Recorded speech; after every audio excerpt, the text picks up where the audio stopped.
Assalamualaikum warahmatullahi wabarakatuh. Perkenalkan, nama saya Ripani Damayanti Mutia Carsa. Di sini saya akan mempresentasikan mata pelajaran AIJ atau Administrasi Infrastruktur Jaringan mengenai routing dinamis.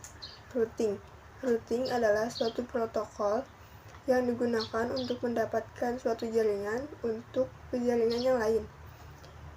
Semua router menggunakan IP address, tujuannya untuk dapat mengirimkan paket.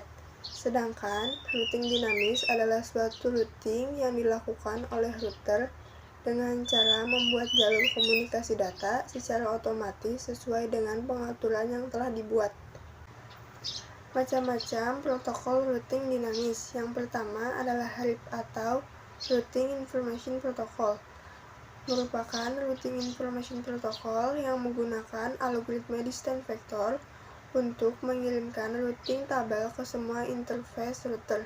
RIP juga memiliki karakteristik diantaranya yang pertama, distance vector routing protocol, yang kedua menggunakan matrix atau hop count untuk pemilihan jalur yang terbaik, yang ketiga jumlah hopnya maksimum yang diizinkan adalah 15, yang keempat update routing dilakukan secara broadcast setiap 30 menit. Yang kelima, RIP memiliki nilai AD atau Administrative Distance sebesar 120. Kelebihan dan kekurangan dari protokol RIP. Yang pertama, kelebihannya adalah menggunakan metode pembaruan yang dipicu untuk mencegah terjadinya kasus terhitung dan tidak terhitung. Yang kedua, tidak rumit dan memberikan hasil yang cukup dapat diterima.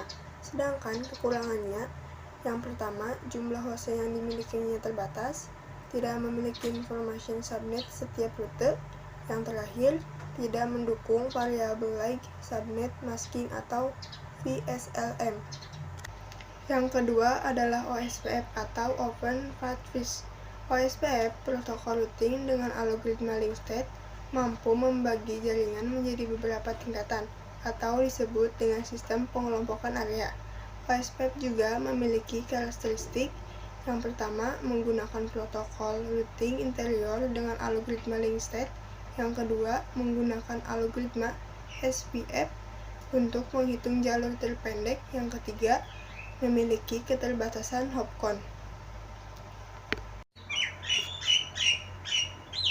Kelebihan dan kekurangan dari routing OSPF. Yang pertama, kelebihannya tidak menghasilkan routing loop, mendukung penggunaan beberapa matriks sekaligus, dapat menghasilkan banyak jalur, membagi jaringan yang lebih besar menjadi beberapa area. Sedangkan kekurangannya membutuhkan basis data yang besar dan memang cukup rumit. Yang ketiga adalah BGP atau Border Gateway Protocol.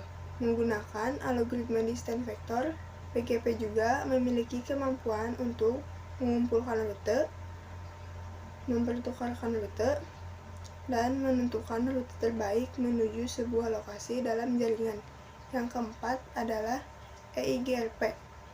EIGRP memiliki sistem pembangunan routing protokol dengan membuat sebuah algoritma yang dikenal dengan nama.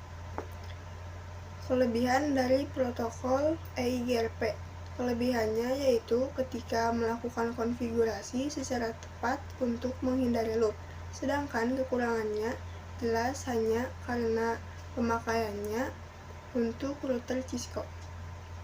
Yang terakhir, yang kelima adalah AS atau Autonomous System. Autonomous System memiliki dua mekanisme routing yaitu intra-domain routing dan inter-domain routing. Perbedaan keduanya yaitu intra-domain routing merupakan mekanisme routing yang dilakukan dalam sebuah AS, sedangkan inter-domain routing adalah mekanisme routing yang dilakukan di dalam AS agar bisa terhubung satu sama lain. Sekian presentasi yang hanya saya dapat sampaikan. Maaf jika ada pengucapan kata yang salah. Cukup sekian.